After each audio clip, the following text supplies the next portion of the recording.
Eu vos cumprimento com a paz do Senhor. Graças a Deus que nos dá vitória através do seu Filho Jesus e nos preparou esta noite, para estarmos aqui adorando e recebendo milagres da sua parte. Quero louvar a Deus pela existência dessa igreja, pela existência dessa obra e dizer que foi uma das melhores coisas, que poderia ter me acontecido enquanto pregador e pastor, ter conhecido essa obra, essa igreja que nós vem aprendendo a amar. Os meninos aqui, a gente já tem uma aliança e a aliança tem aumentado a cada dia. Pastor Fábio e a pastora Adriana, a gente tem um carinho e um amor muito grande e a cada dia que se passa esse amor, esse carinho tem crescido. E eu tenho certeza que Deus, Ele tem algo poderoso para nos entregar nessa noite de terça-feira. Amém? Você que tem a Bíblia Sagrada, eu queria que você se colocasse de pé e pegasse ela em suas mãos. Eu vou agradecer o pastor Fábio, a pastora Adriana, a pastora Márcia, e agradecendo eles, por essa oportunidade, agradeço a todos os amigos e a todos que estão aqui e a confiabilidade de cada um. Tem alguém que está aqui pela primeira vez? Tem alguém? Tem um bocadinho de gente pela primeira vez. Amém? Eu vou estar aqui com vocês hoje e terça-feira que vem. Porém, eu quero fazer aqui algo com vocês, falar algo para vocês. Se vocês não gostarem da minha participação hoje, não precisa vir terça-feira que vem. Amém? Agora, se gostar, você vai estar debaixo de um compromisso. Que compromisso, pastor? Se você gostar, o seu compromisso é convidar, não estou dizendo trazer, convidar 10 pessoas, no mínimo, para estar com a gente aqui terça-feira que vem. Pastor, por que o senhor está falando isso? Porque se você convida 1, 2 ou 3, fica mais fácil para o diabo, Aí ele vai lá, coloca alguma coisa, impede a pessoa de vir. Agora, se você convida 10, um exemplo, tudo aqui é bem chique, a gente aqui faz cartaz para divulgar. Então, você vai mandar o cartaz para 10 pessoas terça-feira. E aí vai dar trabalho para o diabo. De 10, no mínimo, vem 3 com você. Amém ou não amém? E eu tenho certeza que terça-feira que vem vai estar cheio de duas coisas. Primeiro, da glória de Deus esse culto. E segundo, aqui de muita gente que não conhece essa igreja e que vai vir aqui. Convida a gente afastada, porque eu tenho certeza que na próxima terça-feira, como hoje também pode acontecer, Jesus vai salvar muitas almas aqui para a glória de Deus. Amém ou não amém? Lucas capítulo 7, você que tem a Bíblia Sagrada, Lucas capítulo de número 7. Alguém aqui crê em revelações? Tem alguém que crê? Glória a Deus. Então eu estou na Novo Tempo mesmo, pastor. Porque tem igreja aí que não crê não, mas esse povo aqui crê que Deus fala. Amém ou não amém? Então diga para quem está perto de você, Deus vai falar com você hoje. Olha nos olhos azuis dele, se não for azul, finge que é, e fala assim, sabe aquela resposta? É hoje que Jeová te entrega. Quantos creem que é a noite de resposta, dá glória para Jesus? Aleluia. Lucas capítulo de número 7, vamos ler o versículo 11 em diante. E aconteceu, pouco depois, ir ele à cidade chamada Naim, e com ele iam muitos dos seus discípulos e uma grande multidão. E quando chegou perto da porta da cidade, eis que levavam um defunto, filho único de sua mãe, que era viúva. E com ela ia uma grande multidão da cidade. E vendo-a, o Senhor moveu-se de íntima compaixão por ela e disse-lhe, não chores. E chegando-se, tocou o esquife, e os que o levavam pararam. E disse, jovem, eu te digo, levanta-te. E o defunto assentou-se e começou a falar, e entregou-o à sua mãe. E de todos se apoderou o temor, e glorificavam a Deus, dizendo, um grande profeta se levantou entre nós, e Deus visitou o seu povo. Diga glória a Deus. Pode tomar o seu assento, em nome de Jesus. Senhoras e senhores, moço, moça, você que está aqui e é um ouvinte da palavra do Senhor. Falar acerca da ressurreição do filho da viúva de Naim é falar acerca de um dos mais belos milagres realizados por Jesus. Jesus, em toda a Bíblia, em todo o seu evangelho, que compõe a sua biografia e compõe a sua passagem aqui na terra, ele não tem registrado todos os seus milagres. O apóstolo João, antes de morrer, ele, escrevendo o último capítulo do seu evangelho, ele disse que se nós pegássemos todos os livros do mundo para escrever, registrar todos os milagres de Jesus, todos os livros do mundo não comportaria todos os milagres que ele fez. Então Jesus fez mais milagres do que a quantidade de livros que existe nesse mundo. E é por isso que a Bíblia não relata todos, mas a Bíblia, ela relata os principais, os milagres mais belos que Jesus ele fez.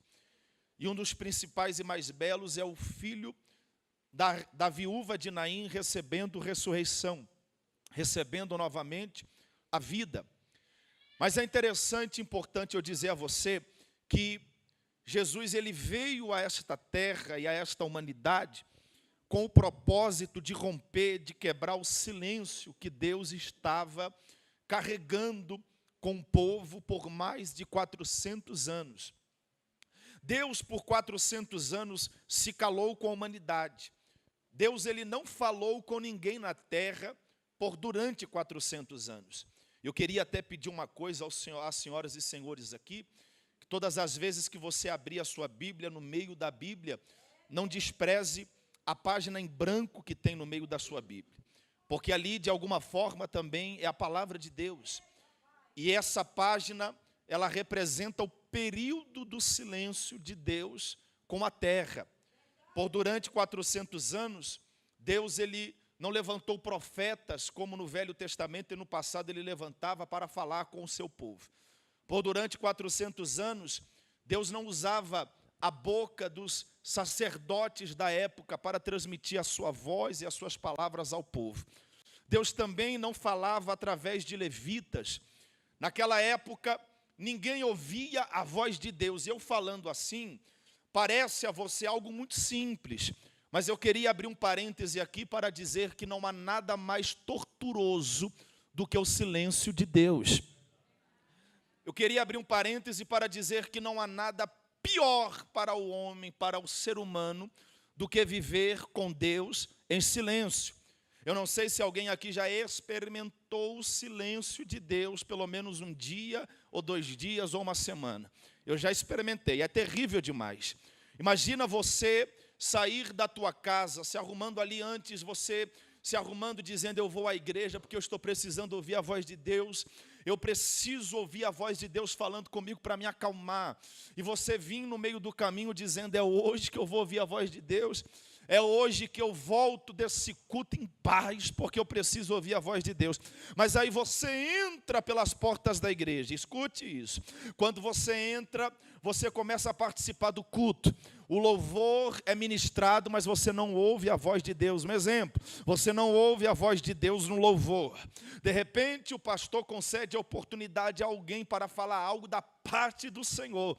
Esse alguém assume a tribuna, começa a falar, mas você fica atento para ouvir a voz de Deus, você não consegue ouvir a voz de Deus através daquela oportunidade. De repente, vem para você a melhor hora, a hora da palavra. O pastor, o pregador começa a ministrar e você fica atento para ouvir a voz de Deus, mas na hora da ministração do pregador você não consegue ouvir.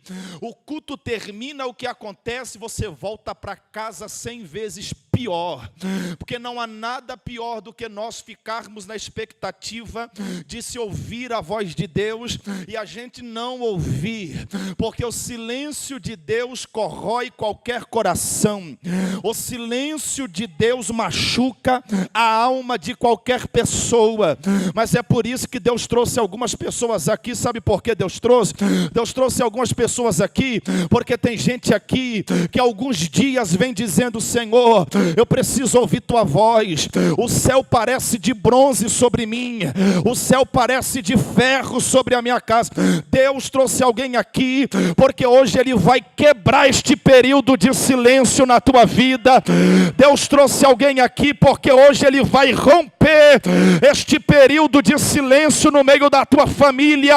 E eu quero dizer para quem tem mão levantada, que hoje Deus tem resposta para a tua oração. Hoje Deus tem resposta para o teu louvor. E se tem alguém que pega esta palavra, dá um grito de glória para Jesus de Nazaré. Então, Jesus, Ele veio quebrar o silêncio de Deus. Pega na mão de alguém e diga: Jesus veio no propósito de quebrar o silêncio de Deus com a humanidade. Escute. Então, Ele se manifesta. E a primeira pregação de Jesus, eu estou já avançando um pouco aqui a mensagem por conta do horário, resumindo, já chegando em quando Jesus se manifestou. A primeira pregação de manifestação de Jesus não foi a chegada a vocês, a prosperidade, ou a chegada a vocês, a cura. A primeira pregação de Jesus e a primeira pregação que o manifestou a esta terra foi: é chegado a vós o reino de Deus. Assim que Jesus se manifesta, a sua primeira mensagem, a sua primeira pregação foi que é chegado a todos o reino de Deus. Porém, para que você possa entender Lucas 7 e 11, é necessário você compreender Lucas capítulo 4. Porque em Lucas capítulo 4, Jesus ele está no cume do monte, lá no deserto, sendo tentado pelo diabo, sendo tentado por Satanás, porque ele apregoou um jejum de 40 dias e 40 noites.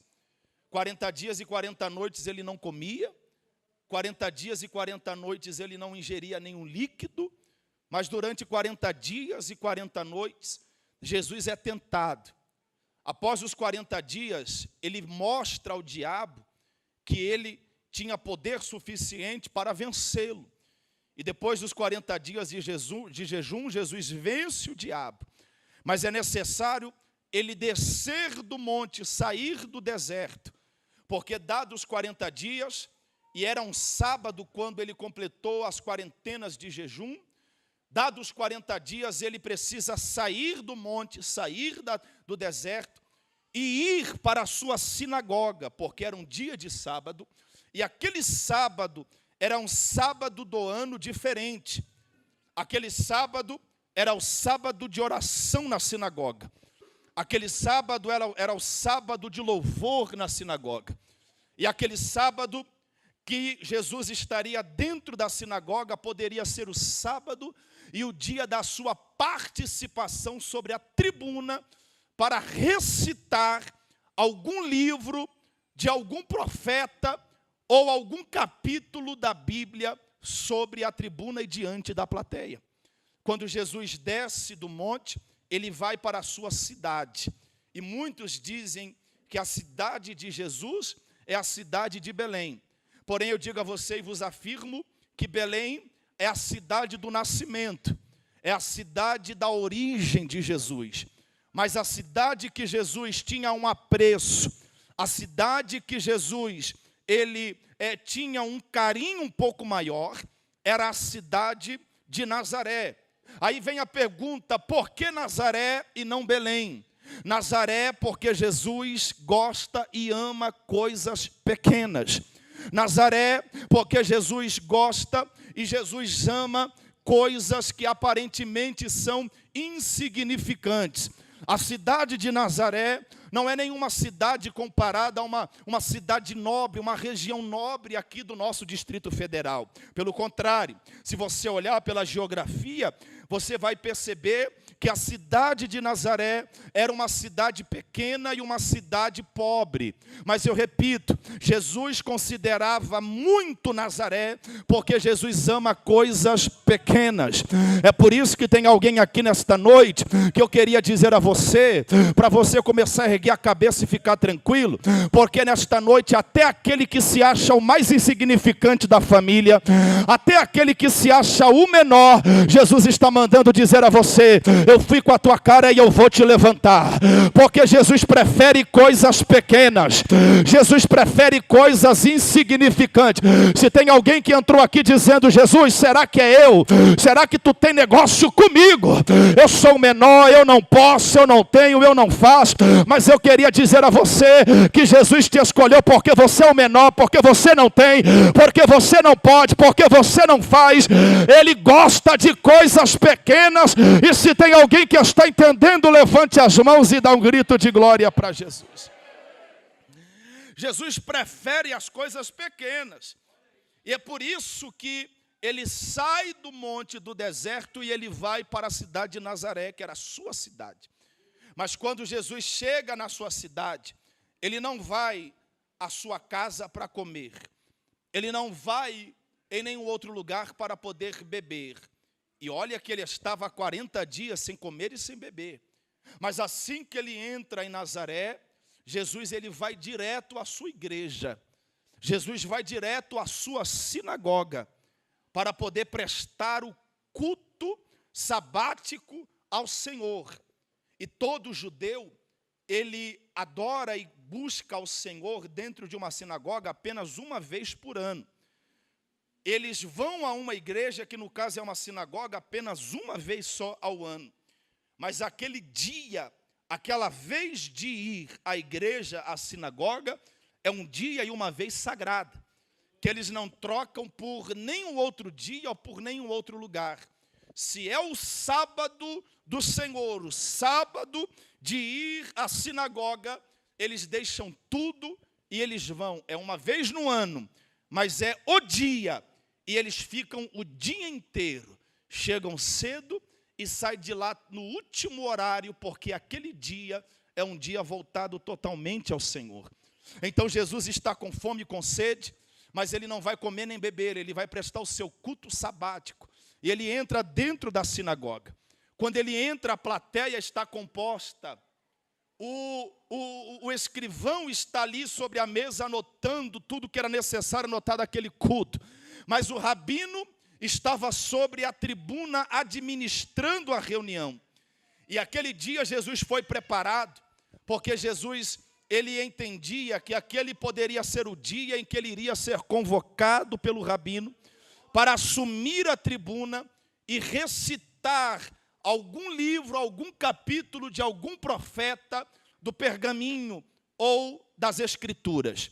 E entenda que Jesus ele estava dentro de uma sinagoga. E uma sinagoga é um lugar sagrado, e por ser um lugar sagrado, uma sinagoga só pode ser considerada uma sinagoga se existir dentro dela pergaminhos, que para todos os judeus é algo sagrado, como a Bíblia deveria ser sagrada para todos os cristãos. Escute, um pergaminho de verdade, ele custa, em média, nos dias atuais, em nosso tempo, em média, um pergaminho custa $30.000, mais de R$60.000 em nossa moeda.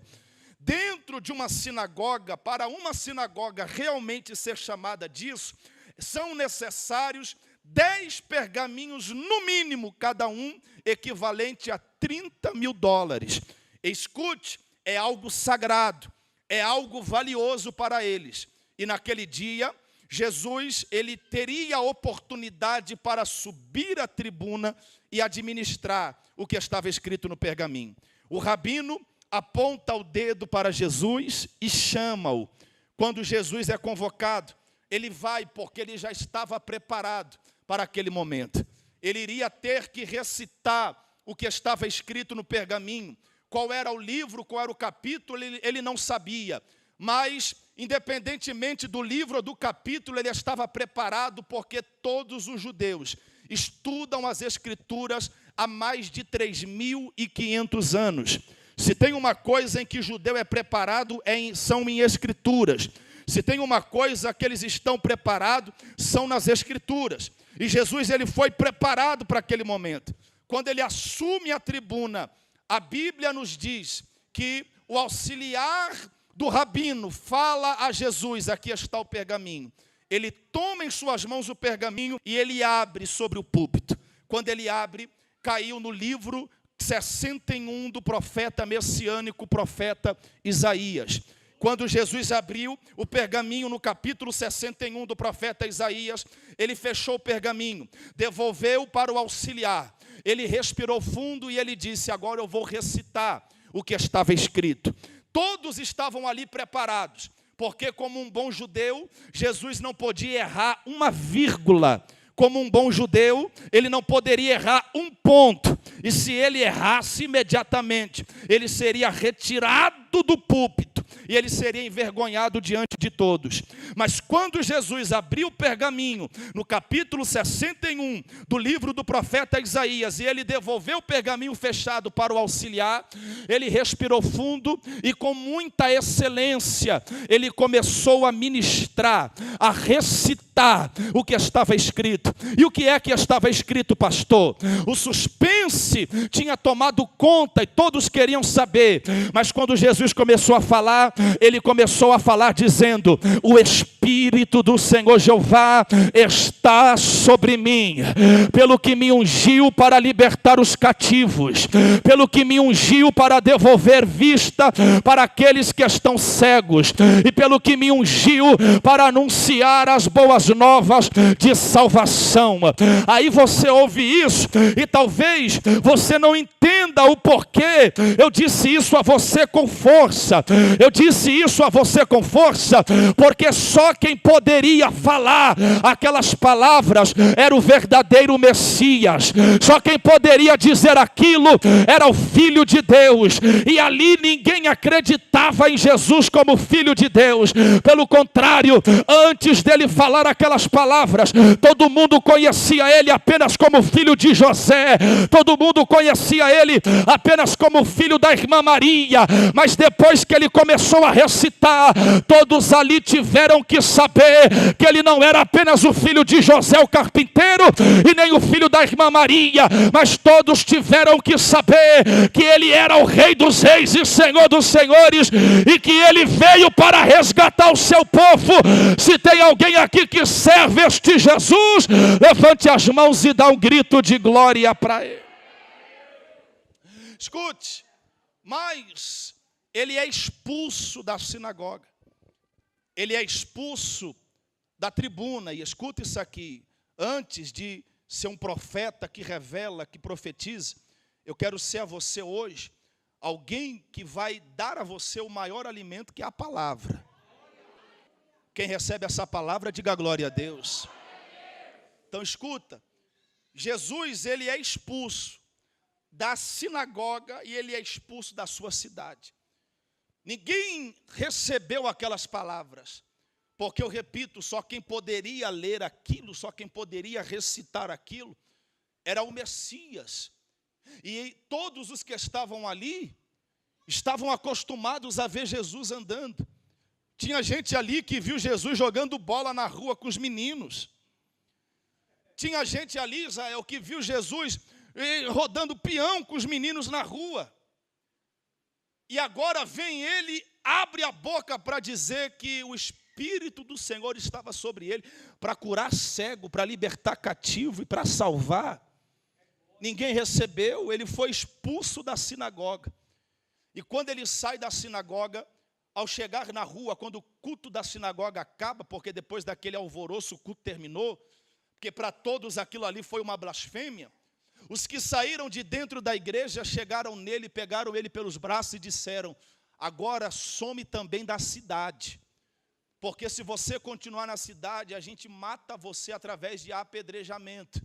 Porque para todos aquilo ali foi uma blasfêmia, e uma blasfêmia daquela era digna de morte, segundo eles. Então Jesus, no mesmo dia, ele vai sair da cidade, ele vai para outro lugar. Mas antes de sair, Jesus, ele falou algo que até hoje vibra dentro do meu coração e me deixa consciente. E o que foi, pastor, que Jesus falou? Jesus, antes de sair da cidade, ele disse: eu vim para os que eram meus, mas os meus me rejeitaram.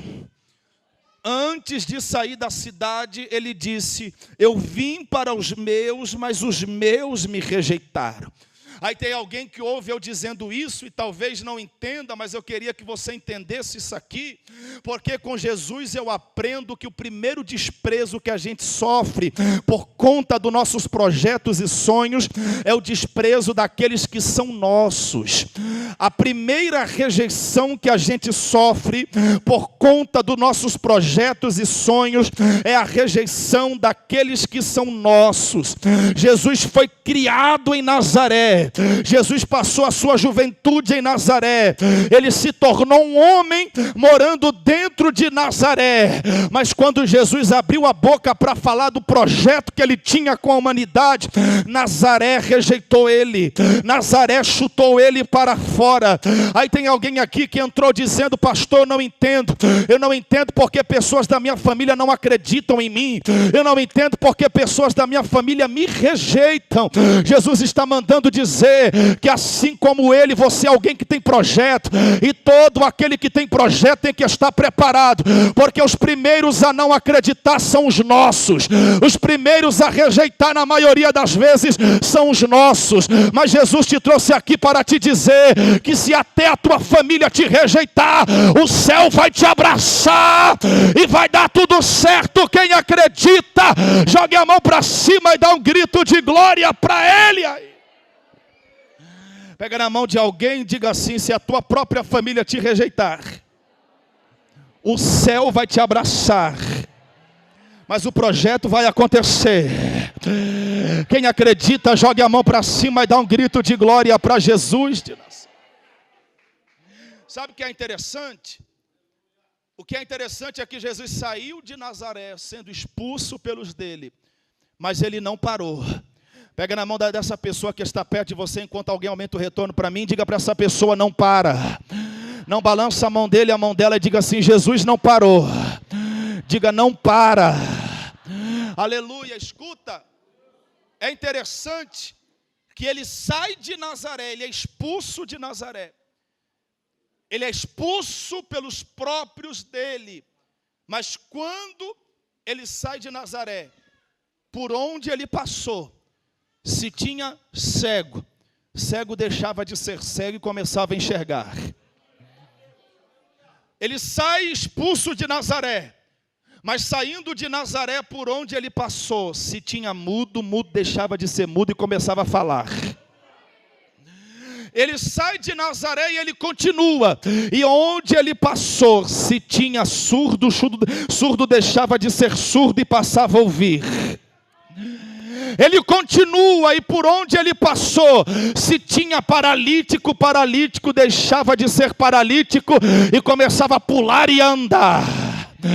Por onde ele passou, se tinha gente com fome, quem estava com fome deixava de sentir fome, porque ele pegava pão, multiplicava, pegava peixe, multiplicava. Por onde ele passou, se tinha morto, o morto tinha que voltar à vida, porque pastor, ele não parou. E quem não para, milagre acontece. Quem está entendendo, levante as mãos e dá glória. Pega no ombro desse irmão, estou vendo aqui que você vai ter que me ajudar. Coloca a mão no ombro dele, no ombro dela, balança ele ou ela e diga para ele assim: não para. Diga: quem não para vive milagres. Não balança ele, diga: quem não para vive milagres. Levante as mãos para receber, porque alguém entrou aqui dizendo: pastor, eu estou cansado, pastor, eu não aguento mais, eu acho que hoje é meu último culto. Deus me trouxe aqui e a primeira profecia que eu tenho para dizer para alguém é que quem vai parar não é você, quem vai parar é a macumba, quem vai parar é o feitiço, quem vai parar é a inveja, quem vai parar é o diabo, porque você continua, a tua família continua, a sua história continua. Quem crê, levante as mãos e dá glória para Jesus. Isso é interessante, é que ele não para, e onde ele vai, milagre acontece. Só que escuta, o filho da viúva de Naim, a ressurreição do menino, pastor Fábio, foi um dos primeiros feitos de Jesus.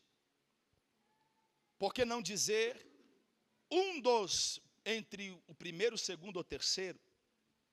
A gente sabe que o primeiro é água em vinho, Mas o filho da viúva de Naim, ele foi um dos primeiros milagres de Jesus. E por que o Senhor diz isso, pastor? Porque os milagres de Jesus não estão colocados em ordem cronológica. Não está colocado em uma sequência exata. São um embaralho de milagres. E a história nos diz que o filho da viúva de Naim, a sua ressurreição, foi um dos primeiros milagres. Se é o segundo ou terceiro, eu não sei. Mas Jesus, ele sai de Nazaré, expulso, e ele anda 14 quilômetros de Nazaré até chegar à cidade de Naim. Pega na mão de alguém e diga assim: Jesus andou 14 quilômetros. Diga aí, nós vamos sair desse culto debaixo de uma profecia, que em 14 dias, milagres em nossa vida irão acontecer. Andaraio derrebre calabadarabaxurimi andarabacalabaxandarabahai. Eu quero dizer a você aqui, aleluia, resumindo esta mensagem, mas eu queria dizer a você já, que daqui a 14 dias, é a palavra, aleluia, que eu quero liberar deste altar. Pessoas aqui viverão milagres. Tem gente aqui, aleluia, que quando chegar o 6º dia, o milagre acontece. Tem gente aqui que quando chegar o 2º dia, o milagre acontece. Tem gente aqui que quando chegar o 13º dia, o milagre acontece. Tem gente aqui que quando chegar o último dia, 14º, o milagre vai acontecer. Mas Jesus está mandando dizer que tem gente aqui que pode se preparar. Daqui a 14 dias, milagres acontecem. Assim como Jesus andou 14 quilômetros para mudar a vida de uma mulher, Jesus está dizendo: em 14 dias eu vou passar na tua história e eu vou mudar algumas coisas. Quem acredita, levante as mãos e dá um grito de glória para Jesus. Escuta, ele anda esses 14 quilômetros e ele vai até um lugar que é mais uma espécie de vilarejo do que qualquer outra coisa. É uma espécie de vila, uma cidade pacata. Naim não existe mais, mas Naim, quando existia, era uma cidade pequena, uma cidade estilo interior, e eu não sei se alguém aqui morou no interior, e se alguém morou, o que eu vou dizer daqui a pouco vai fazer você entender melhor o que acontece através de Jesus na cidade de Naim. Porque quando ele chega para atender uma mulher que há 3 dias estava chorando e se lamentando sobre o corpo do seu único filho. Ela tinha acabado de sair de uma dor, que foi a dor de sepultar o seu esposo. E logo em seguida, ela vai receber outra pedrada da vida e sentir a dor de ter que talvez sepultar o seu único filho, que para ela era mais do que um filho. Para ela, o menino era um projeto.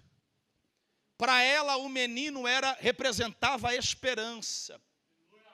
Porque a gente sabe que na nossa modernidade, nos nossos dias, a mulher vem ganhando força, a mulher vem desbravando campos, e ainda mais com a criação do feminismo, cada vez que se passa, a mulher vem ganhando espaço, mas até que isso viesse a acontecer, a mulher antes vivia em meio a um embarreiramento que a impedia de ter acesso ao que era necessário ela ter acesso.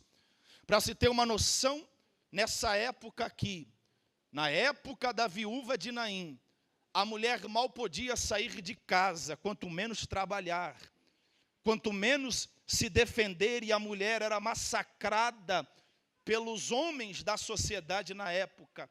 E se você olhar a Bíblia, o que mais tem na Bíblia, quando o assunto é sofrimento, são mulheres sofrendo do que homens. Na Bíblia a gente contempla mais mulheres sofrendo do que homens sofrendo. Então escute uma coisa que eu vou dizer a você. Aquela mulher vivia em meio a uma karma, uma dor, e perdendo o filho, aquilo se multiplicou. Por quê? Porque o menino iria ser o provedor de casa. O menino iria ser o defensor dela. Se ela perde o menino, ela perde a sua condição financeira.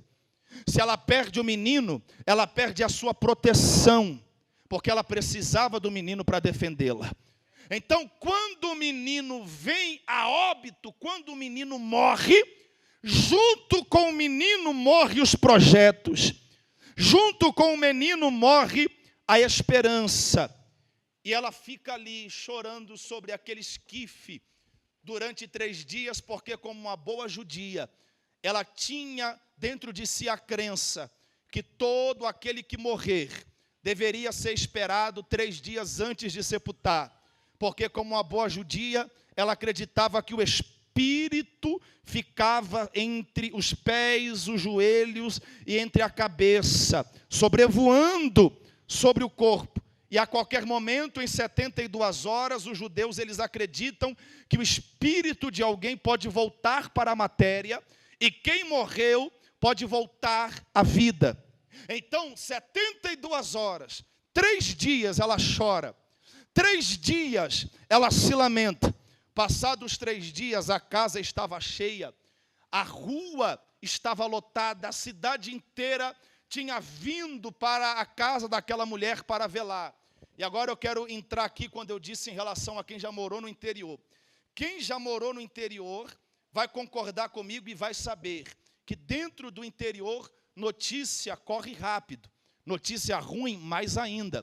Para se ter uma noção, eu já morei no interior, então escute isso aqui, para se ter uma noção, dentro de uma cidade pequena, uma cidade interiorana, uma cidade pequena, com poucos habitantes, quando alguém morre, um carro de som sai anunciando. Acaba de falecer João, não sei o que das quantas. É assim ou não é? Era o que eu mais ouvia. Quando alguém morria, parece que era todo dia. Quando alguém morria, passava um carro de som anunciando que fulano morreu. E aí, no noticiário, no anúncio do carro de som, quem está fazendo a locução diz: a família convida todos os amigos e conhecidos. É ou não é? Para se reunir no local tal, para dar o último adeus. É ou não é? Então, irmão, a casa daquela mulher ficou abarrotada de gente. Toda a cidade estava ali para poder velar e para poder dar o último adeus ao menino. Mas passados 3 dias, escute isso, passados 3 dias, alguém chegou na mulher e disse a ela: vamos logo sepultar, porque o espírito não quis voltar para a matéria. Então a vontade de Deus é que ele parta, que ele morra. Então aquela mulher, acompanhada pela população, vai levando o esquife com o corpo do seu filho até o sepulcro. E no meio do caminho em direção ao sepulcro, aquela mulher vai contemplar vindo na contramão uma outra multidão. A multidão que vinha com ela, levando o corpo do garoto, era uma multidão enorme, comparada à multidão que vinha do outro lado na contramão. E alguns vai dizer que Jesus oscilava a sua companhia em relação à multidão. Alguns dizem que muitas das vezes ele era acompanhado por 5.000 pessoas. Outras vezes ele chegava a ter uma multidão de 15.000 acompanhando ele. Mas Jesus, ele vinha com uma multidão, e em relação à multidão que vinha com aquela mulher, a multidão de Jesus era uma multidão menor. Mas no meio do caminho vai acontecer um choque. No meio do caminho, as multidões vão se chocar. Antes que a multidão vindo com Jesus se aproximasse, aquela mulher que estava chorando, percebendo o alvoroço e o barulho dos pés que vinha à frente dela, olhou para ver o que era aquilo, o que era aquele movimento. E ao olhar, ela viu subindo rumo a ela uma multidão enorme, mas que tinha no centro, que tinha na frente um ser diferente, porque aquele ser que estava na guia da multidão era um ser que brilhava e resplandecia, E Jesus, de onde quer que alguém olhasse a ele, conseguia contemplar o brilho e conseguia contemplar a glória. E isso você pode ter certeza. E por que é que eu vos afirmo isso? Eu afirmo isso porque tem gente aqui que é pecador, tem gente aqui que é errante, mas quando você chega perto de alguém que você não conhece, que não conhece você, antes de você dizer que você é uma serva ou que você é um servo, e eu não digo isso pelas suas roupas, por quê? Porque hoje em dia as roupas não dizem quem é e quem não é de Deus. Mas isso aqui diz, escuta isso, quando você começa a conversar com um desconhecido, esse desconhecido para a conversa, muitas das vezes, e esse desconhecido pergunta: porventura você é um cristão? Porventura você vai a alguma igreja? E aí você pergunta: por que você me perguntou isso? A pessoa diz: porque há um brilho diferente em você. Quando você fala, é diferente. Até você me olhando aqui, eu estou sentindo uma diferença. Por quê? Porque todo aquele que tem a presença, o olhar é diferente, as palavras são diferentes, a fisionomia é diferente. Agora imagina Jesus. Jesus estava vindo de longe, acompanhado da sua multidão. E aquela mulher, junto à multidão que estava de luto com ela, viu um ser diferente vindo ao encontro. E quando aquela multidão se chocou, aconteceu algo interessante. Por quê, pastor? Porque a multidão da mulher era uma multidão de lágrimas. A multidão da mulher era uma multidão de luto. Mas a multidão que vinha com Jesus não deixava de passar adversidades. A multidão que vinha com Jesus não deixava de enfrentar problemas. Mas a multidão que vinha com Jesus era uma multidão não de choro e de luto, era uma multidão de cânticos, era uma multidão de glorificação. Por quê? Porque toda multidão que tem Jesus passa por adversidade, passa por problemas, mas toda multidão que tem Jesus, dentro dela tem cânticos, dentro dela tem glorificação, porque onde está a presença de Jesus, a gente glorifica. Onde está a presença de Jesus, a gente canta. Sabe qual que é a minha diferença e a tua diferença para a multidão lá de fora? Eu vou dizer, escuta isso. Existem pessoas aqui que servem a Deus. Existem pessoas aqui que têm uma aliança e um compromisso com Deus. Mas para muitas outras pessoas, você é tido como um louco. Você é tido como uma pessoa doida. E por quê, pastor? Porque quem conhece você, quando vê você no seu problema, quando te enxerga na sua dificuldade, fica sem entender. Porque por ele se considerar uma pessoa normal, por essa outra pessoa se considerar uma pessoa racional, ela olha para você no problema e ela fica dizendo: eu não entendo, você é muito doido. Você fala: por quê? Porque eu no teu lugar... Eu não estava desse jeito aí não, rapaz. Você não bate bem não é possível. Porque eu no teu lugar, eu não estava com esse sorriso que você está. Isso aí é motivo de você ficar chateado. Isso aí é motivo de você ficar brava. Aí quem é racional te chama de doido. Por quê? Porque em um problema que ele choraria, você dá risada. Quem é racional te chama de desequilibrado, porque em um problema que ele pensaria no suicídio, você canta. Eu estou dizendo para alguém aqui que a diferença que há em mim e você para os demais é a presença de Jesus no meio da multidão. A diferença que há em mim e você, aleluia, diante dos demais, é a presença de Jesus em meio à multidão. E quem está entendendo, levante as mãos para receber. Eu quero profetizar que esta presença nesta noite está tirando alguém da depressão, porque Deus falou para mim que pessoas entraram aqui deprimidas, mas Deus está mandando dizer que hoje Ele derruba esta muralha de angústia, de depressão na tua vida, e você sai daqui cantando e dando glória. Existem pessoas que entraram aqui pensando em desistir, mas Jesus está mandando dizer que a presença dEle hoje te renova, e você sai daqui com vontade de continuar cantando, com vontade de continuar buscando. Quem acredita, levante as mãos e dá um grito de glória para Jesus. Escuta, então, A multidão que vem com Jesus, e pegue na mão do teu irmão para dizer a ele, isso aqui é método pedagógico. Diga para essa pessoa, eu sei que é chato, mas faça isso. Diga para essa pessoa aqui, ó, a multidão que vinha com Jesus era uma multidão de cânticos. A multidão que vinha com a mulher era uma multidão de lágrimas. Pega na mão do teu irmão e diga assim, Jesus está nos levantando. Diga, Jesus está levantando essa multidão para depois desta noite impactar uma multidão de luto, uma multidão de choro. Quem tem certeza que vai sair daqui para impactar uma multidão de lágrimas, levante as mãos e dá um grito de glória para adorar Jesus. Então, quando Jesus se encontra com aquela mulher, eu estou resumindo já, escuta, eu cortei muita mensagem para você não ficar fadigado, escute isso aqui. Quando Jesus se encontra com aquela mulher, vão acontecer dois fenômenos.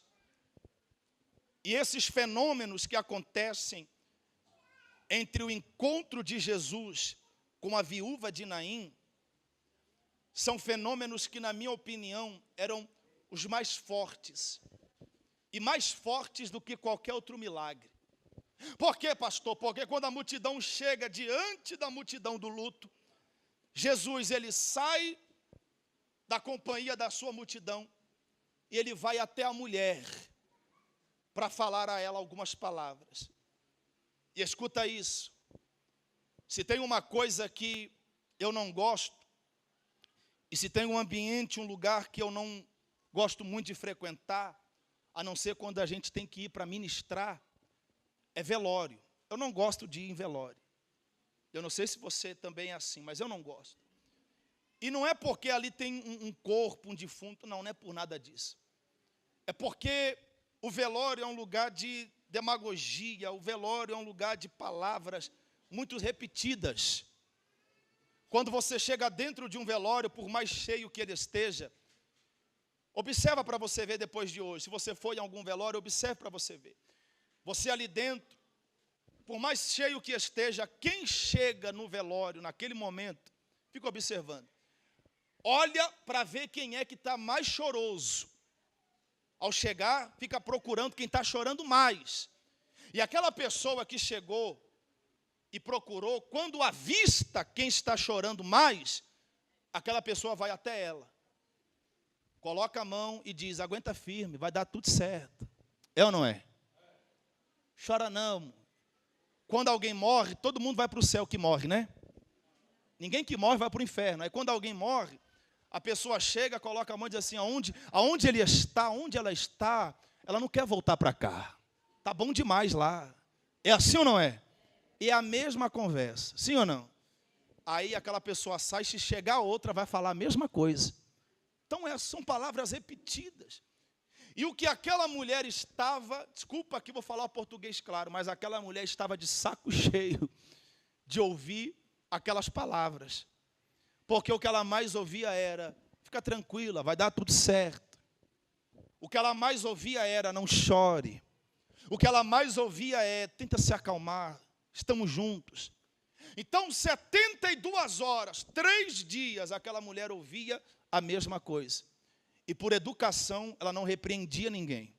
Mas pela vontade dela, eu tenho certeza que a vontade dela era dizer para a 100ª pessoa, olha, se for para dizer a mesma coisa, fica quieta.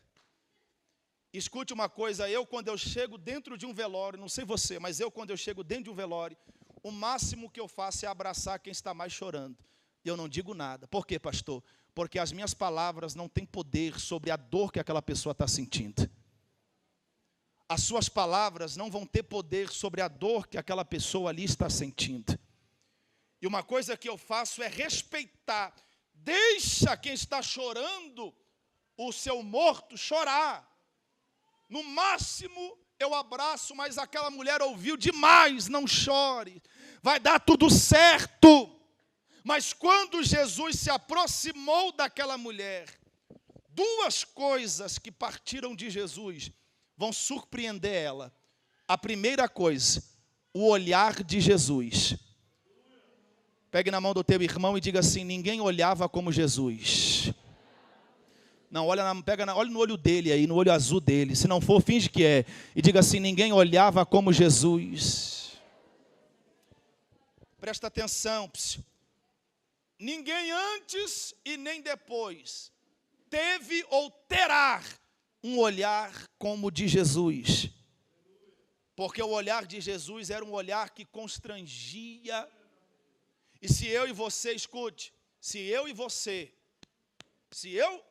ou você, no pecado, cometendo iniquidade, se aproximasse de Jesus, ou se Jesus se aproximasse de nós estando em pecado ou iniquidade, quando Jesus olhasse em nossos olhos, sabe o que a gente fazia?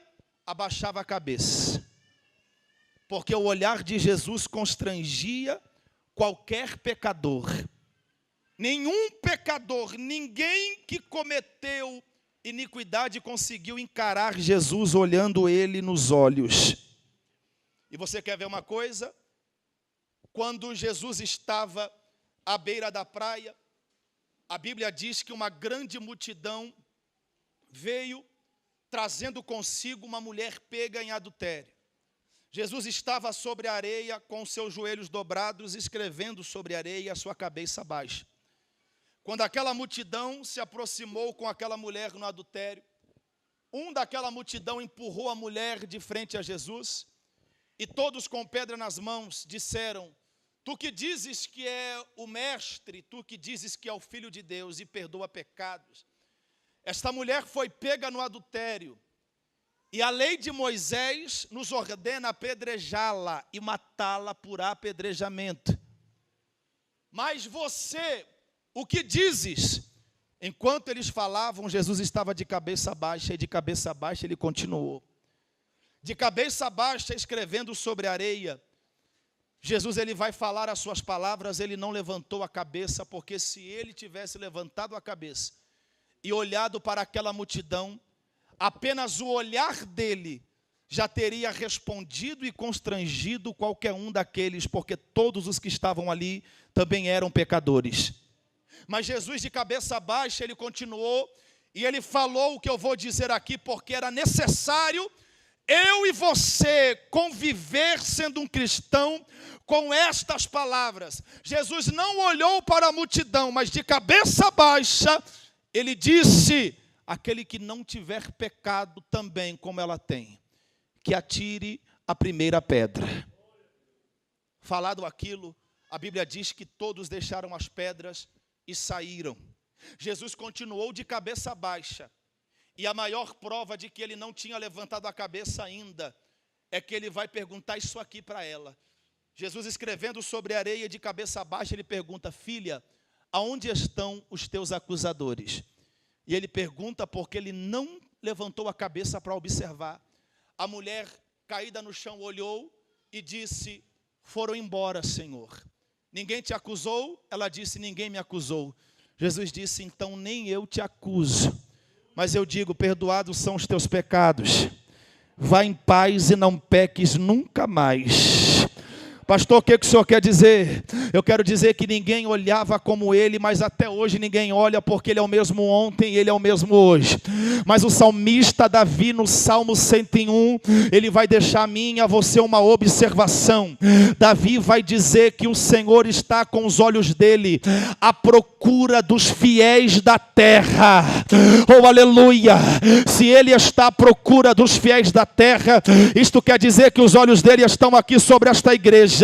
E se ele achar um fiel aqui nesta noite, pode ter certeza que ele vai cumprir promessa na vida de crente fiel. Se ele achar um fiel aqui, pode ter certeza que ele vai realizar projetos na vida de crente fiel. Se tem alguém que é fiel, levante as mãos e dá um grito de glória para Jesus. Então, quando Jesus se aproxima daquela mulher, ele olha para ela. Eu estou terminando agora em 3 minutos. Escuta isso. Quando Jesus olha, aquela mulher sente paz. Porque o olhar de Jesus transmitia isso. Ela respira fundo. E depois, Jesus ele vai dizer a ela, olhando nos olhos dela: não chores. Jesus disse à mulher: não Jesus disse à mulher, não. Escuta isso aqui, eu estou terminando. Presta atenção.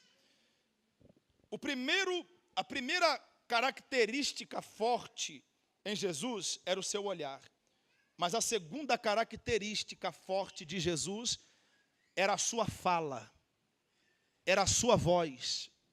Olha para alguém e diga assim, ninguém falava como ele. Não diga isso para essa pessoa, diga, ninguém falava como ele.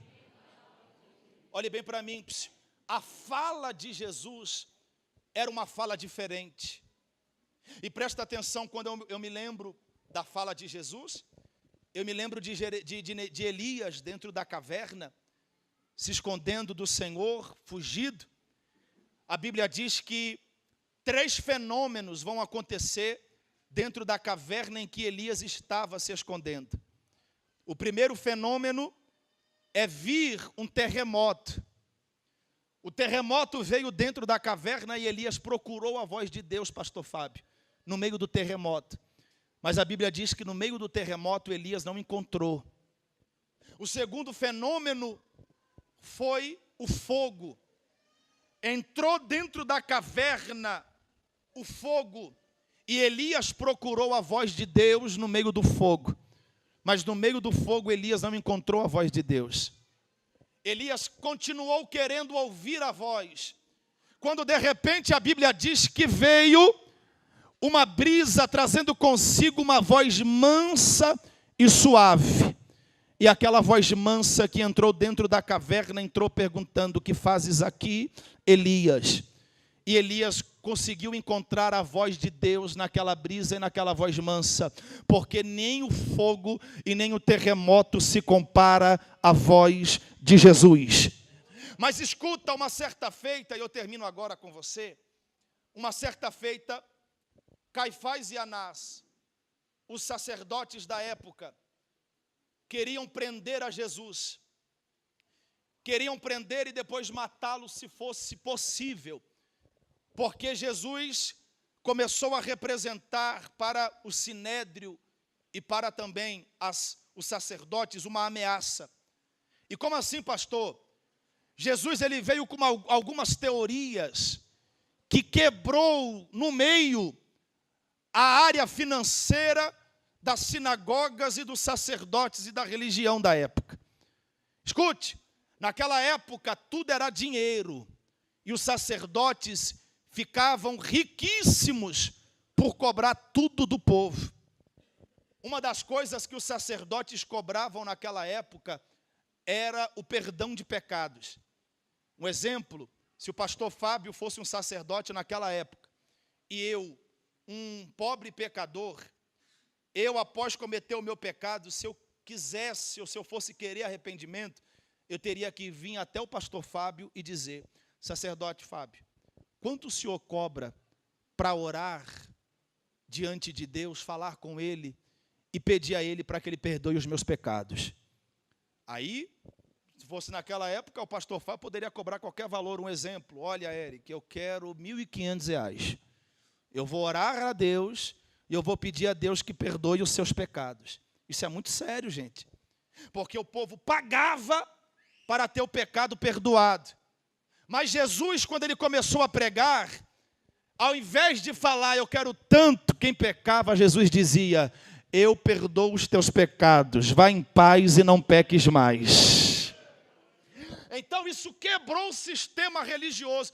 Então os sacerdotes queriam matar Jesus. Escute isso aqui. Os sacerdotes chamaram os soldados e disseram, vão atrás de Jesus, prendam ele e tragam ele até mim, porque aqui nós vamos decidir se ele fica preso ou se ele morre, porque estamos cansados dele e das suas teorias. Os soldados disseram sim, pegaram as suas espadas e foram até o encontro de Jesus. Quando eles chegaram aonde Jesus estava agora no momento de Mateus capítulo 5. E quando você abre a sua Bíblia em Mateus 5, você contempla Jesus sobre a montanha, falando sobre as bem-aventuranças. E Jesus estava sobre a montanha dizendo bem-aventurado, bem-aventurado sois, e falando acerca das bem-aventuranças. Os sermões de Jesus, e principalmente os da bem-aventuranças, eram sermões que duravam mais de 6 horas. Jesus pregava 6 horas e o povo não queria ir embora, o povo queria mais. Então, Jesus está pregando e os soldados vieram ao encontro. Quando os soldados chegaram, os soldados começaram a ouvir aquela voz. E aquela voz falando sobre as bem-aventuranças. No momento em que eles começaram a ouvir, eles paralisaram. Eles não tiveram reação. Eles não conseguiram ter nenhuma atitude quando começaram a ouvir a voz de Jesus. Eles foram ali para prendê-lo, mas eles ficaram impactados. Não saíram do lugar. E depois, eles voltaram para os sacerdotes. Quando chegaram nos sacerdotes, os sacerdotes perguntaram: e aí, prenderam o homem? Trouxeram, cadê ele? Os soldados disseram: não trouxemos e não prendemos. Não conseguimos, Senhor. Eles perguntaram: por quê? Os seguranças deles são muitos e não deixaram. Eles disseram: não, ele não tem segurança. Mas quando nós chegamos perto dele, ele estava pregando. E a voz, aquela voz eu nunca tinha ouvido em outro lugar. Ele fala diferente de todos os homens. Eles disseram, os soldados disseram: nós não conseguimos ter reação diante da voz dele. Por quê, pastor? A voz de Jesus paralisa qualquer pessoa e paralisa qualquer situação. Aleluia. Então, quando Jesus disse àquela mulher: não chores, aquela mulher entendeu que quem estava olhando para ela e que quem estava falando para ela: não chores, não era mais um, era alguém diferente. Após ter falado isso, Jesus vai até o menino. Jesus pega na mão do menino e diz a ele: levanta. O menino se levanta, e após o menino ter se levantado, a Bíblia diz que Jesus entregou o menino à sua mãe. Porque aquilo que é teu, Jesus vai entregar na sua mão. Aquilo que é teu, Jesus vai entregar para você. Quem está entendendo, pegue na mão de alguém do lado esquerdo, direito, e diga para ele ou para ela: é noite de Jesus entregar o que é teu na palma da tua mão. Diga para ele: Jesus não erra endereço. Diga: Jesus não erra identidade. Jesus, diga para ele: Jesus sabe quem é você. Diga: e aquilo que é teu, Jesus vai entregar na palma da sua mão. Quem acredita, enche este lugar de glória, de aleluia, e aplaude a Jesus. Fique de pé. Escute. Eu tenho certeza. Pegue na mão dessa pessoa que está perto de você. Eu tenho certeza que alguém aqui entendeu isso. Eu sei que eu estou mudando muito, né, meu jeito de pregar, né? Estou mais tranquilo, né? A gente começa a estudar bastante e fica meio esquisito. É mal de psicólogo, amém, gente? Escute isso aqui.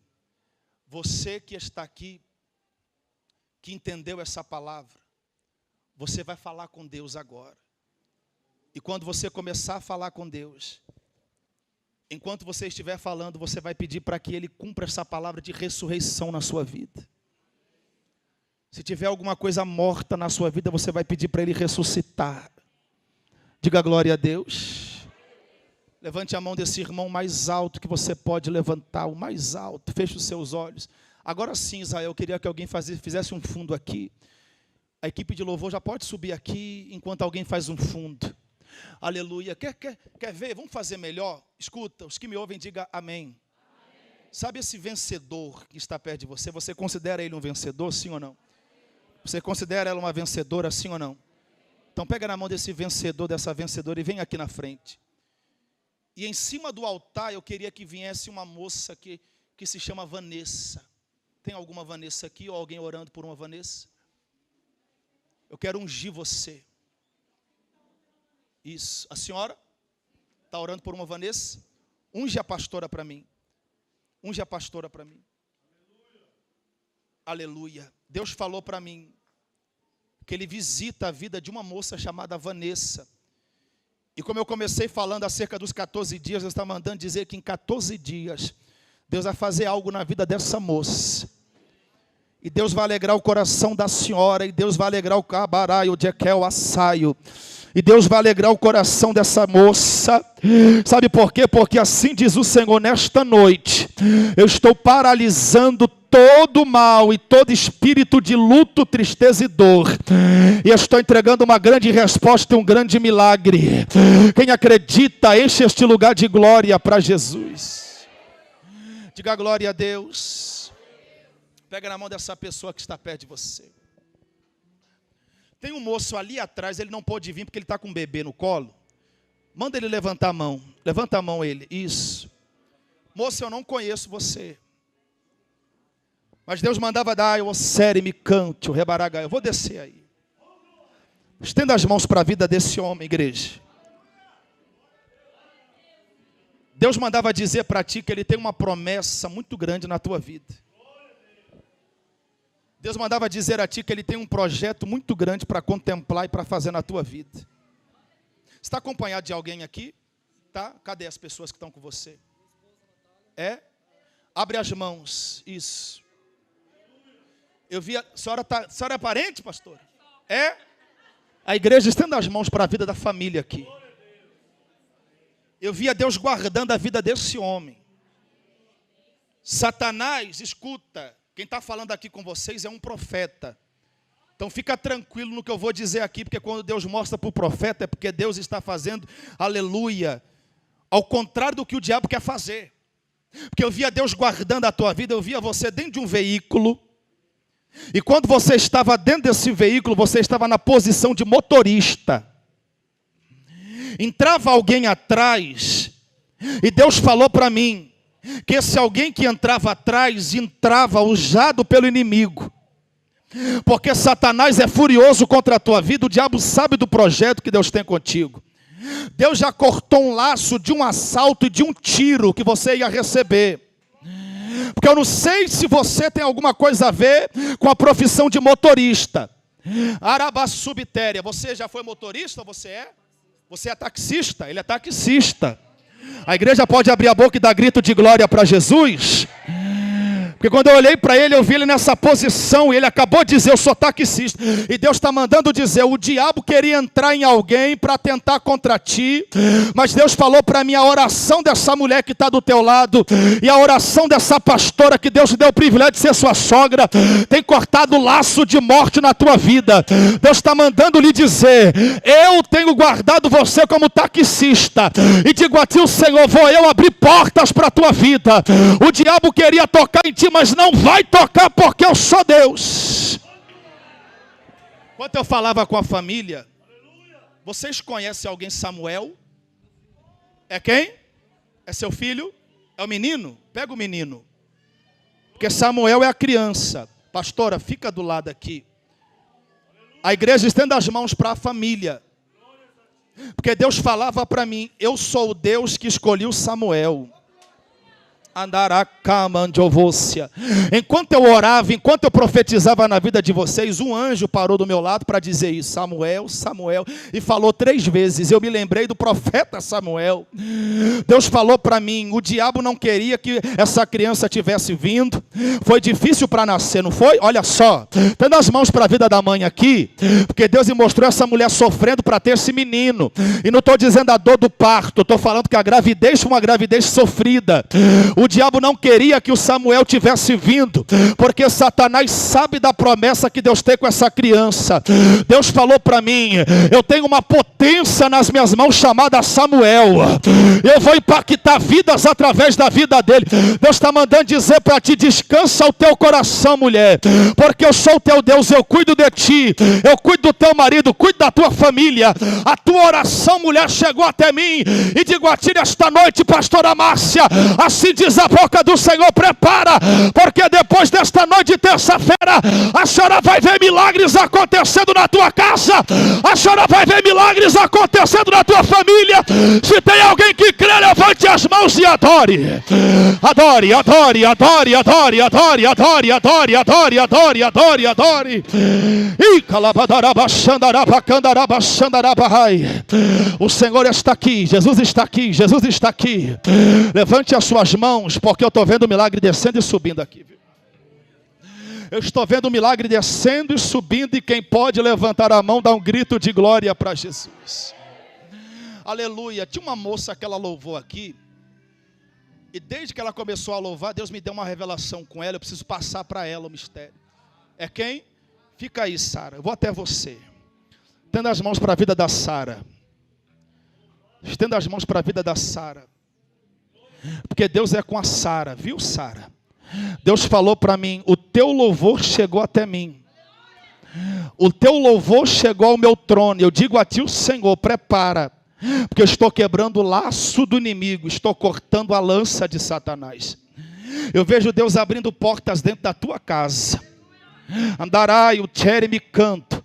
Deus falou para mim de uma grande resposta financeira dentro do teu lar. Deus falou para mim de um telefonema de vitória que vai vir no celular, não sei se é do teu ou do teu esposo, mas Deus falou para mim que é por esses dias. Sabe por quê? Porque diz o Senhor, assim como Satanás tentou lhe envergonhar, lhe entristecer, através de uma má notícia, ai meu Deus, ai, eu vou trazer nos próximos dias uma boa notícia. E eu vou dar vitória, eu vou honrar, eu vou fazer o milagre. Eu vou quebrar o arco, cortar a lança de Satanás. Eu vou jogar por terra toda a barreira. Eu não sei se você conhece alguém, uma mulher chamada Jeânia. Eu não sei se é uma mulher, se é uma criança, é uma moça.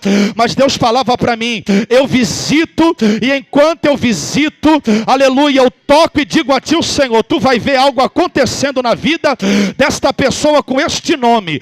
Deus está mandando dizer, eu sou teu Deus. Enquanto você louva, enquanto você me adora, eu trabalho por você e trabalho pela tua casa. E quem acredita, levante as mãos e dá glória. Você está preparada para isso? Deus tem uma boa notícia para te entregar nos próximos dias. Dentro da tua casa, o vento da boa notícia de Deus vai chegar. E quem pode levantar as mãos e adorar Jesus? Levante as suas mãos e adore a Jesus. Escute. Pegue na mão desta pessoa que está perto de você. Tem um moço ali atrás, de camisa azul. Você está com alguém? Está com alguém? O senhor mesmo, do lado dele aí, do lado dele. É o senhor mesmo, é o senhor, é. Está com alguém? Quem é que está com você? É, chama ela. Porque Deus falou para mim,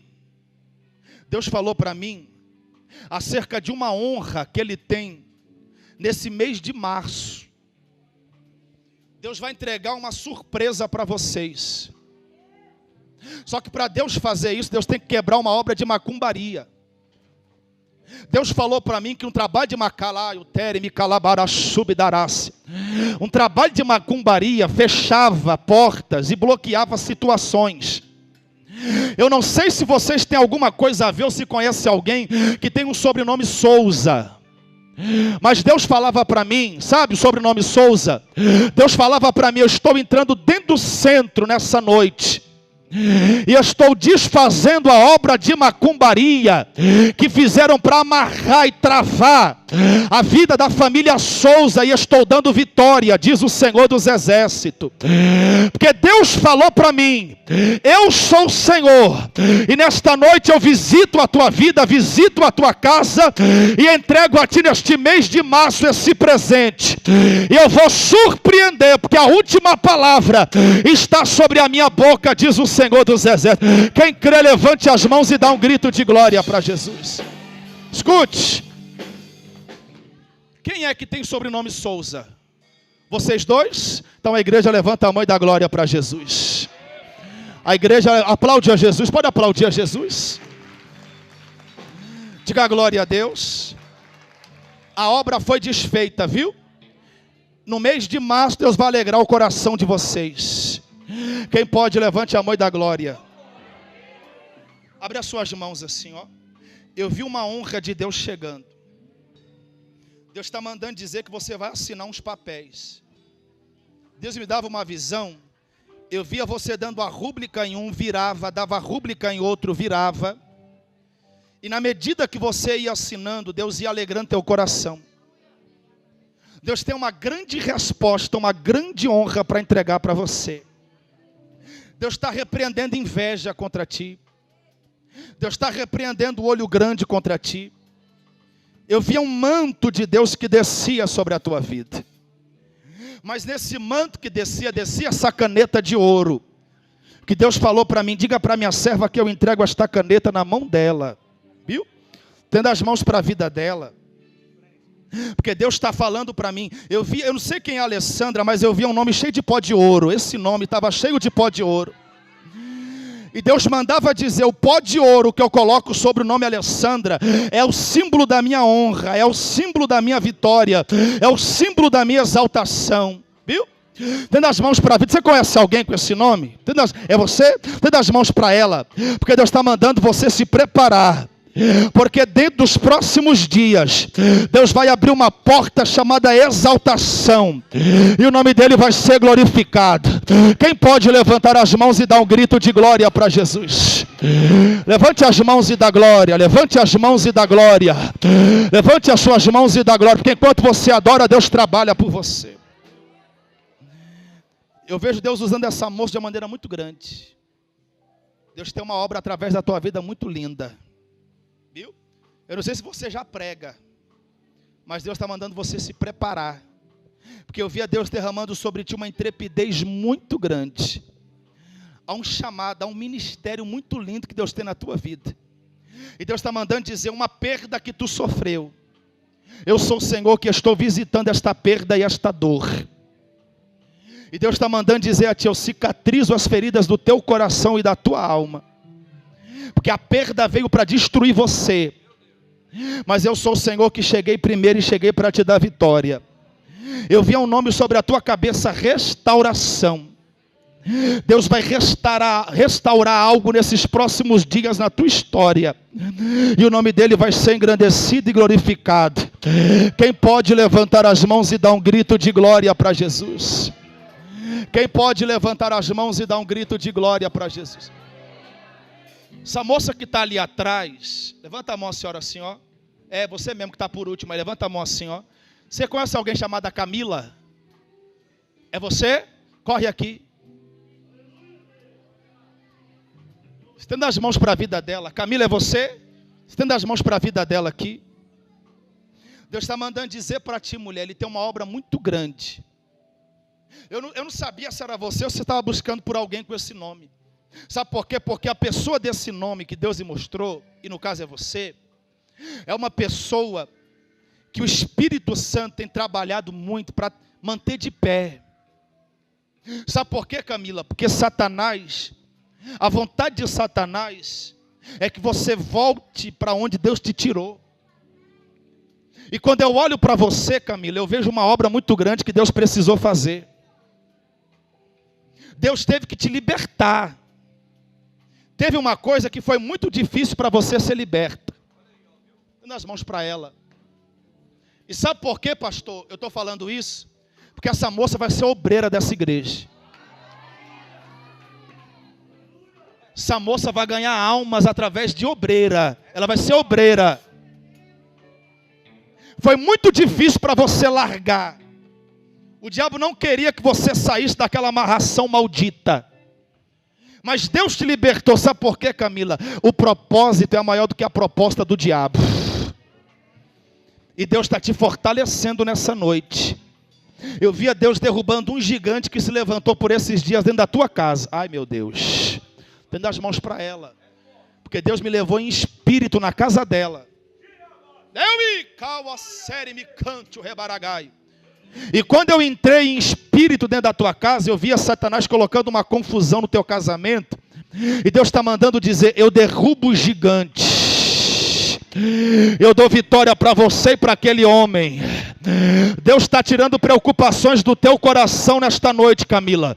E Deus está mandando dizer: eu te chamo pelo nome porque eu te resgatei pelo teu nome. Tu és minha, a tua casa é minha, a tua família é minha, teu casamento é meu. Eu vou abrir as portas naquele lugar e eu vou te exaltar porque eu sou o Senhor. Se a igreja crê, levante as mãos e dá glória para Jesus. Você pode levantar as mãos e adorar. Você pode levantar as mãos e adorar. Deus está em nosso meio. Deus está em nosso meio. Deus está em nosso meio. Pega na mão de alguém e diga para esta pessoa assim: Deus está em nosso meio. Senhora, quem é Gustavo? A senhora conhece? É seu filho? Dê nas mãos para ela. Nas mãos para ela. How are you, Tchê? Me canto. Sabe qual é a oração dela? Deus, salva o Gustavo. Sabe qual é a oração dela, pastor? Deus, traz o Gustavo. Eu quero o Gustavo aqui comigo. Deus está mandando dizer: eu escolhi o Gustavo no teu ventre. Conta os dias, viu? Daraion terem camantro você atere. Conta os dias, porque eu vou trazer o Gustavo com cordas de amor. Porque ele é meu e a minha proposta, a minha promessa é maior do que a proposta do diabo, diz o Senhor. Eu vi um livramento que Deus deu para esse garoto esses últimos dias. O diabo tentou tocar nele, Deus não deixou. Deus guardou aquele carro. Olha aí como ela olha, porque é Jesus que fala, né? Aí alguém vai dizer: como é que ele sabe dessas coisas? Deus conhece você, mulher. Deus guardou aquele carro. Deus não deixou o diabo tocar na vida dele. Porque o Gustavo é meu. E se a igreja crê, levante a mão, porque Jesus vai trazer o Gustavo para cá. Alguém pode abrir a boca e dar glória para Jesus? Se é para Jesus, abre a boca e dá glória, aplaude, porque Jesus está aqui nos dando vitória nesta noite. Diga glória a Deus. Pegue na mão desta pessoa que está perto de você. Eu queria que um obreiro pegasse o óleo aqui. Cadê o óleo? Pastor, tem uma moça que se chama Thaís. O senhor vai ungir. Unge. Quem é Thaís? É você? Unge ela. Tem outra Thaís ali, ó. Tem? Unge também. Unge. Sabe por quê? Porque Deus falou para mim. Eu não sei qual das Thaís. Mas aí agora complica, né? É a Thaís que tiver mais fé. Eu comecei falando aqui de 14 dias. Deus falou para mim: diga para a Thaís, 14 dias eu vou trazer um presente que vai alegrar o coração. Eu vejo uma surpresa de Deus. E nos próximos dias, quando o milagre chegar, vocês vão contar o testemunho. Se a igreja crê, levante a mão e dá glória para Jesus. Você pode aplaudir a Jesus? Escute. Pegue na mão dessa pessoa que está perto de você. Olha só. Nós vamos agradecer a Deus. Eu disse a você que se você gostar, você volta terça que vem. Amém ou não amém? Pastor, eu queria tanto que o Senhor me revelasse aqui. Vem terça-feira que vem. Diga glória a Deus. Terça-feira que vem, Deus falou para mim no altar que vai ser a noite das revelações. Vai ter adoração, vai ter a palavra, mas eu vou pregar um pouquinho menos do que eu preguei hoje. Sabe por quê? Porque eu preciso liberar alguns mistérios que não ficaram esquecidos. Tem muita revelação que Deus me mostrou aqui. E está guardada. Diga glória a Deus. Porque Deus não se esquece de ninguém. Amém ou não amém? O problema é que o relógio tem que ser batizado nas águas. Aceitar Jesus. Amém ou não amém? É igual o relógio lá da minha igreja. Tem que ser batizado, aceitar Jesus. Que como o negócio fica bom, aí o horário voa, né? Aí o Israel está me lembrando aqui. Manda o povo convidar as 10 pessoas. Diga glória a Deus. Alguém aqui conhece uma pessoa que está precisando muito ouvir a voz de Deus? Tem alguém? Você conhece? Eu queria que você ajudasse essa pessoa. Amém? Trouxesse ela terça-feira que vem. Eu repito, manda o cartaz para 10. Das 10, 3 vêm. Amém ou não amém? E nós vamos ter aqui uma multidão, até lá na porta, de gente sedenta para receber milagres. Diga glória a Deus. Grita comigo assim: terça-feira que vem, no segundo dia da campanha da colheita, Deus vai fazer grandes milagres, mais do que fez hoje, em nome de Jesus. Amém? Eu vou fazer a última oração aqui para passar o microfone. E quando terminar agora, presta atenção. Eu sei que todo mundo aqui gostaria de receber uma oração depois do culto. Amém ou não amém? Porém, eu não vou orar. O máximo que eu vou fazer é isso aqui, ó. Receba a tua vitória em nome de Jesus. Amém ou não amém? Por quê, pastor? Porque para mim orar por você, eu preciso saber o que você está passando. É ou não é? E aí, se você me falar um exemplo, aí vem ele aqui e fala: pastor, eu queria que você orasse por mim. Sério, qual é a área? O que está acontecendo? Aí vai falar. Aí eu vou orar. Se terça-feira que vem eu revelar ele vai dizer também: semana passada eu falei. É ou não é? Quem está entendendo, diga amém. Olha para o teu irmão e diga assim: ó, deixa em mistério. Diga: deixa em mistério. Amém ou não amém? Mas você que quiser, eu vou colocar as mãos na tua cabeça e liberar uma bênção para você ir embora para casa, mais abençoado que você já está. Amém ou não amém? Levanta a mão do teu irmão em nome de Jesus. Fecha os seus olhos. Soberano Deus e eterno Pai, a tua palavra foi pregada. Meu Deus, aquilo que o Senhor, meu Pai, pediu para mim fazer, na medida do possível eu fiz. Mas, meu Deus, prepara o teu povo para terça-feira que vem, meu Pai. Terça-feira que vem, meu Deus, eu quero, meu Deus, que o Senhor faça mais do que o Senhor fez hoje. Meu Deus, será a noite das revelações, será a noite dos grandes mistérios do Senhor sendo desenrolado aqui neste lugar. É o que eu te peço para a glória do teu santo, poderoso e bendito nome. Se alguém crê, levante a mão e diga assim: eu saio daqui colhendo. Abraça 3 pessoas e diga: você vai levar a tua colheita. E quem pode, adore ao Senhor Jesus.